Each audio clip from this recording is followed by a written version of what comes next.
Welcome back to my channel happy notes. जैसा कि बेटा हम लोगों ने पिछले कुछ दिनों में एक सीरीज़ स्टार्ट करी थी सोशल साइंस की, हमारी क्लास 10th की हिस्ट्री की, जिसमें हमने कुछ आइडियाज़ लिए थे।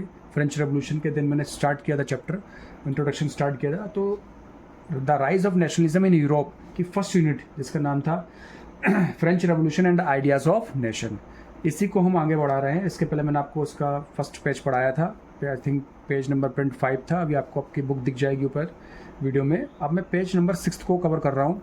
तो पेज नंबर 6 को कवर करने से पहले, जो मेरा लास्ट वीडियो था उसके बाद का नेक्स्ट वीडियो जो मैं बना रहा हूँ, पेज नंबर 6 को कवर करने से पहले मैं आपको बता दूँ, इस पेज में एक नए व्यक्ति की एंट्री हो रही है। उसका नाम है Napoleon Bonaparte. About this person बहुत फैमिलियर है ये कुछ लोगों से जिन्होंने हिस्ट्री पढ़ा है पूरे वर्ल्ड का, तो उन लोगों के लिए बहुत फैमिलियर है, बट क्लास 10th में इतना फैमिलियर नहीं है स्टूडेंट्स के लिए। तो मैं इस नाम को कैसे आप लोग तक इसकी पूर्ण रूप से इसका पूरा विवरण दूं या पूरे इसके बारे में जानकारी दूं, तो उसके लिए मैंने शॉर्ट्स इसके लिए वीडियो लेके आया हूं जिसका नाम है नेपोलियन बोनापार्टे। बेटा ये कौन था, क्या नहीं था, इसके बारे में समझते हैं।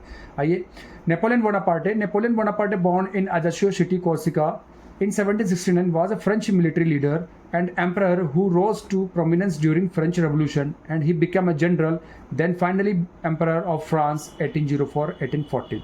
जब फ्रेंच रेवोल्यूशन हो रहा था बेटा, उसी समय फ्रेंच रेवोल्यूशन होते समय बीच में एक व्यक्ति की एंट्री होती है फ्रेंच रेवोल्यूशन में, फ्रांसीसी क्रांति में।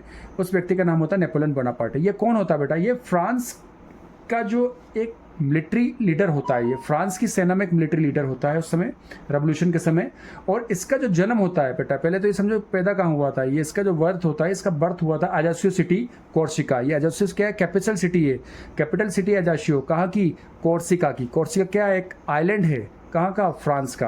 तो हम कह सकते हैं Corsica is a name of France island, या Corsica is a French island, आप बोल सकते हो। और वहाँ की जो कैपिटल सिटी है, वहाँ का सबसे बड़ा शहर है वो अजासियो, जहाँ पर इसका जन्म हुआ था नेपोलियन का।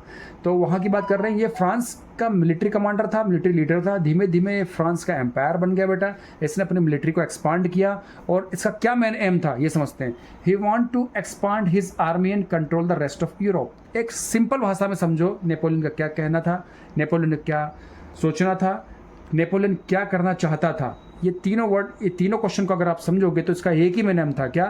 फ्रांस का ऊपर कब्जा करके फ्रांस का स्वामित्व, प्रभुत्व या सत्ता को हासिल करने के बाद, फ्रांस का एम्परर बनने के बाद, इसकी डिजायर सिर्फ फ्रांस तक ही सीमित नहीं थी। इसकी डिजायर थी कि he want to conquer the whole rest of the Europe, जैसे मैंने सेकंड पॉइंट यहाँ मेंशन किया है। During French revolution he made several changes involves his military leadership and political reforms.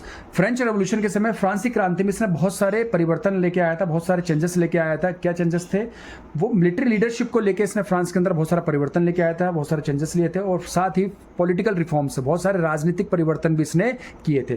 उनमें से सबसे बड़ा जो चेंजेस था, जो हम पढ़ेंगे इस वीडियो के बाद या इस पेज में, सिविल कोड 1804। अब सिविल कोड 1804 क्या था, उसके लिए आप नेक्स्ट वीडियो का इंतजार करें, नेक्स्ट क्लिप का इंतजार करें। मैं उसमें पूरे में सिविल कोड 1804 लेके आऊँगा, जिसमें आपका पूरा ये फ्रेंच रेवोल्यूशन, मिलिट्री डिक्टेटरशिप और इसकी जो अदर जो इसके रेवोल्यूशन थे, रिफॉर्म्स थे, वो सारे आपके कवर हो जाएंगे। तो thank you so much. Stay tuned for civil code 1804। Thank you.